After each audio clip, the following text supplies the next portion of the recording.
Professor, the idea of incentivizing students and their families, in this case, the idea of offering cash for things like good grades and attendance, you've got some reservations about that as a policy, correct?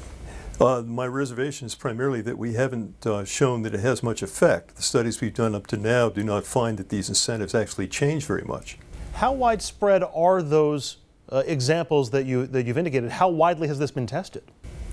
The two studies I know, one was in Ohio in the 90s. It was called the LEAP program, where families on welfare had their benefits reduced if they failed to keep their children in school. And that program showed very little effect. If one added additional staff people to follow up on the families, then you got a little more effect, but certainly not as much as was hoped. And the other example is Opportunity NYC, a project that's been run in New York City, where lower income families are paid extra money if they did things like going to work or keeping their children in school. And again, effects were quite limited. They found that students who were doing well in school were somewhat more likely to attend, but the students we cared most about, which are those who were doing poorly, there was no effect. And there was no effect on employment. Neither study showed much effect. And that contradicted the premise, which is that the families involved were going to respond to the incentives. It turned out that that wasn't really true. I think much of the explanation is that in these places, the reasons why people are not attending school doesn't have a whole lot to do with the money they're getting from the government. It has more to do with whether the families are organized to keep the children in school. And paying a financial incentive doesn't appear to affect that very much. Is there any chance that the incentives simply weren't strong enough, whether in a positive or a negative sense, that if you incentivized a family more to be more organized, you might get a better result? I don't think so. There are other incentive experiments that have been run, particularly about employment.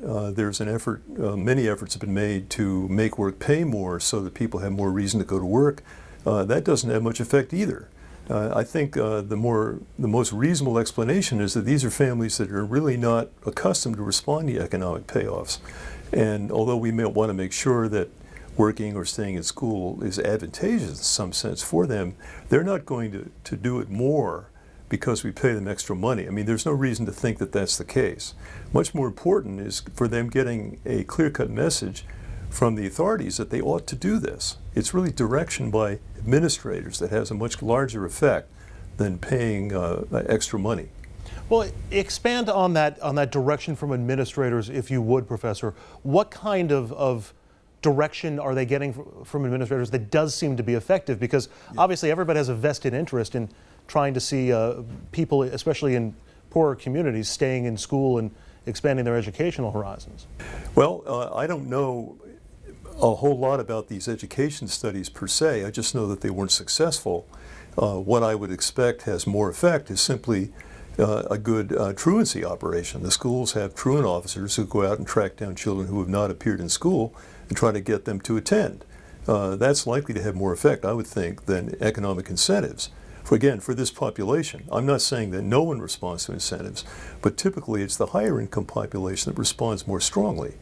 So for those who are worse off, we have to count on administrators reaching out to the families and getting them to keep their kids in school. That almost seems contradictory logically, that families that have more would respond more to financial incentives, whereas you would expect families that don't have financial resources would be more inclined to go for those. Was there any surprise when you saw the results of those studies?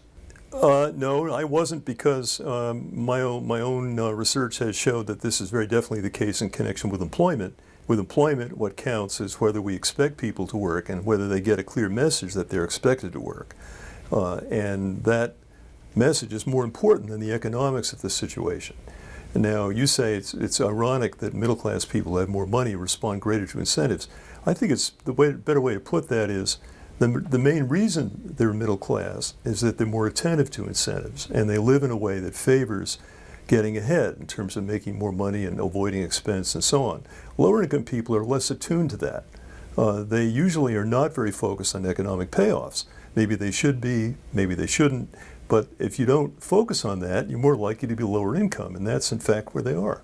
Larry Meade, Professor of Politics at NYU. Thanks for a few minutes and thanks for the insight, Professor. Okay, thank you.